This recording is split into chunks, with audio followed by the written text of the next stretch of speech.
झारखंड विधानसभा चुनाव की रणभेरी कभी भी बच सकती है। तमाम राजनीतिक दलों की सक्रियता पूरे प्रदेश में बढ़ी हुई है। एक तरफ नीत नई घोषणाएं की जा रही है तो दूसरी तरफ वादों का पिटारा खुलकर जनता के समक्ष रखा जा रहा है। इन सब के बीच आज हम बात करेंगे गोड्डा विधानसभा क्षेत्र की, जहां अलग झारखंड राज्य के साथ ही भाजपा और राजद में मुकाबला होता रहा है। इस बार के चुनाव में कमल खिलेगा या लालटेन जलेगी या फिर टाइगर जयराम महतो बिगाड़ेंगे समीकरण। मुकाबला रोचक होगा। संयुक्त बिहार में 2000 में हुए चुनाव में गोड्डा सीट पर राजद प्रत्याशी संजय प्रसाद यादव की जीत हुई थी। तब से यहाँ की राजनीति भाजपा और राजद के इर्द गिर्द घूमती रही। गठबंधन नहीं होने की स्थिति में झामुमो द्वारा मुकाबला त्रिकोणीय बनाने का प्रयास जरूर हुआ, लेकिन सफलता नहीं मिली। 2005 के चुनाव में भाजपा प्रत्याशी मनोहर टेकरीवार ने राजद प्रत्याशी संजय यादव को पराजित किया था, लेकिन 2009 के चुनाव में एक बार फिर इस सीट पर राजद के संजय प्रसाद यादव ने कब्जा जमाया, जिसके बाद 2014 के चुनाव में भाजपा प्रत्याशी रघुनंदन मंडल की जीत हुई। उनके आकस्मिक निधन के बाद 2016 में हुए उपचुनाव में रघुनंदन मंडल के पुत्र अमित मंडल ने जीत दर्ज की। 2019 के चुनाव में भी अमित मंडल ने जीत को बरकरार रखा। हाल में संपन्न लोकसभा चुनाव में गोड्डा लोकसभा सीट से भाजपा प्रत्याशी निशिकांत दुबे ने जीत का चौका लगाया है। उनकी जीत में गोड्डा विधानसभा की भूमिका अहम रही। गोड्डा विधानसभा क्षेत्र में निशिकांत दुबे ने प्रदीप यादव पर लगभग 17,000 वोट की बढ़त मिली। इससे आगामी विधानसभा चुनाव में उस सीट पर भाजपा मनोवैज्ञानिक बढ़ने के साथ मैदान में उतरेगी।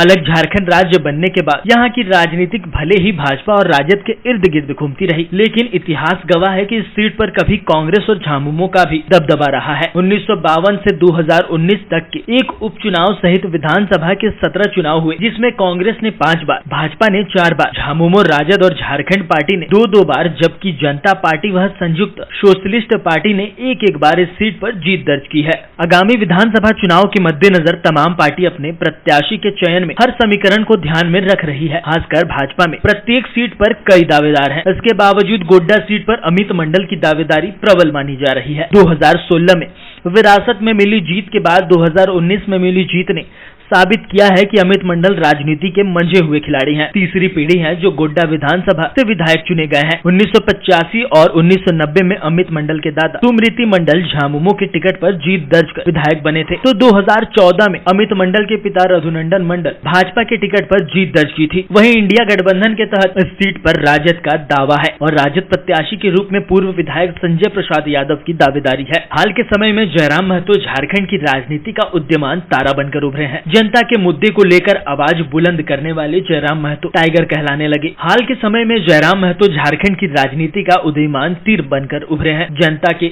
मुद्दे को लेकर आवाज बुलंद करने वाले जयराम महतो टाइगर कहलाने लगे। लोकसभा चुनाव में उसने साबित भी किया कि टाइगर को नजरअंदाज नहीं किया जा सकता। कुछ महीनों से गोड्डा जिले में लगातार उनकी सक्रियता देखने को मिल रही थी, जिससे कयास लगाए जा रहे थे कि गोड्डा सीट से झारखंड लोकतांत्रिक क्रांतिकारी मोर्चा अपना प्रत्याशी दे सकता है। जेएलकेएम की दूसरी लिस्ट जारी होते ही इस पर विराम लग गया। जयराम ने परिमल ठाकुर को प्रत्याशी बनाकर मैदान में उतार दिया। बताते चले कि परिमल ठाकुर भाजपा के सक्रिय कार्यकर्ता के रूप में राजनीतिक पारी की शुरुआत की थी। कभी सांसद निशिकांत दुबे के करीबी समझे जाते थे। 2014 के चुनाव में टिकट के दावेदार थे। टिकट रघुनंदन मंडल को मिला। गोड्डा जिले में भाजपा के वर्तमान राजनीतिक हालात को देख टिकट मिलने की संभावना छीन होता देख जयराम के साथ चल पड़े। टाइगर ने प्रत्याशी बना दिया। गोड्डा विधानसभा में जातीय समीकरण को देखे तो ब्राह्मण और कुर्मी मतदाता अच्छी खासी है। परिमल ब्राह्मण होने के साथ साथ सौम्य स्वभाव के हैं। क्षेत्र में उनकी पकड़ है। राज्य के युवा का रुझान जयराम महतो के प्रति बढ़ा है। इस स्थिति में गोड्डा विधानसभा का चुनाव त्रिकोणीय हो सकता है और परिमल ठाकुर छुपे रिस्तम साबित हो सकते हैं। फिलहाल द न्यूज पोस्ट में इतना ही।